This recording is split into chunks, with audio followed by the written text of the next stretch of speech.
Contar um caos da minha semana passada para vocês. Eu precisava da prestação de um serviço, busquei um lugar que fizesse isso e eu fui para lá bem cedinho, porque a intenção era acabar cedinho, voltar para casa e viver o resto do meu dia. Eu cheguei lá, eu já era a segunda da fila e um pouco tempo depois chegou uma terceira pessoa que, mesmo na fila, antes ainda do lugar abrir, já se mostrava um tanto inquieta. Bom, o lugar abriu, assim que abriu a gente já se deparou com uma quebra de expectativa.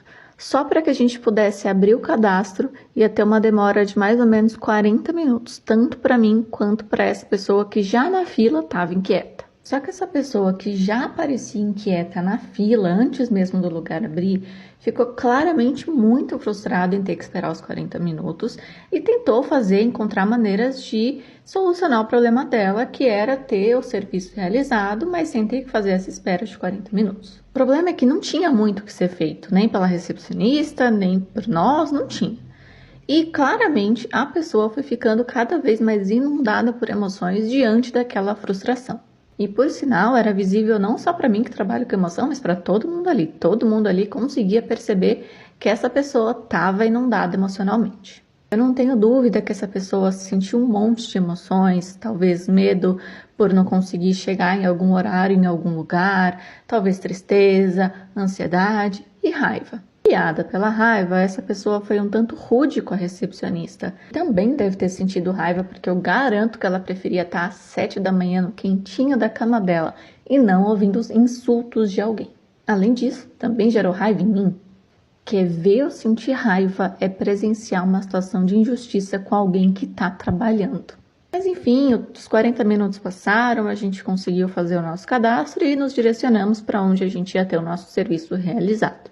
Essa pessoa veio até mim pedir desculpa e dizer que ela não tinha intenção de sugerir que ela passasse na minha frente em algum momento. Bom, eu não sou essa pessoa, mas eu posso apostar pela reação dela, pela maneira como ela estava se comportando comigo, pelo jeito, pela afeição dela, que a autocrítica dela estava sendo muito cruel com ela. Eu a tranquilizei, disse que estava tudo bem e até que o meu cadastro realmente era maior, então ele ia acabar depois, tá tudo certo. Assim que essa pessoa saiu, conversou comigo e foi ter o serviço realizado, adivinha a autocrítica de quem que resolveu dar as caras? A minha. A minha autocrítica veio me cobrar por eu ter sentido raiva lá atrás, quando essa pessoa foi rude, grosseira com a moça da recepção. E aí, quando a autocrítica aparece, quem é que a gente chama? A autocompaixão. A autocompaixão apareceu com uma voz sábia e me disse que naquele momento foi humano sentir raiva. Presenciei uma situação de injustiça e essa situação de injustiça gerou raiva em mim. Mas a questão é, o que eu fiz com a minha raiva? Nada, eu não fiz absolutamente nada. Sentada eu estava, sentada continuei no meu lugarzinho, quietinha, eu respirei e eu não fiz absolutamente nada com a minha raiva. E depois, quando a pessoa que claramente estava em sofrimento emocional me procurou pedindo desculpa, o que foi que eu fiz? Tentei tranquilizar da maneira que eu podia naquele momento.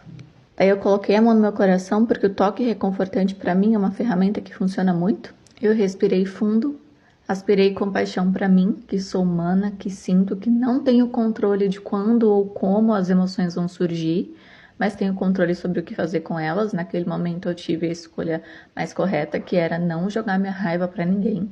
Aspirei compaixão e desejei que a moça da recepção não precise passar mais por aquele tipo de insulto. E aspirei que aquela pessoa que claramente estava num turbilhão emocional pudesse encontrar alívio para o sofrimento dela. Se eu tivesse estimulado a minha autocrítica, isso nem teria melhorado a vida de ninguém, porque isso não ia resolver nem o sofrimento dessa pessoa, nem o insulto que a moça da recepção recebeu. E provavelmente eu ia sair de lá e eu ainda ia contagiar mais pessoas com a minha raiva e pessoas que não tinham absolutamente nada a ver com a situação. E adivinha só, isso ia gerar em mim mais autocrítica, mais cobrança interna, mais chicotinho. E bom, você já entendeu o ciclo, né? A gente responda em vez de reagir, que a gente possa sentir sim, porque somos humanos, não somos robôs, a gente sente, a gente é afetado, mas a gente escolhe o que a gente faz com a emoção que a gente sente.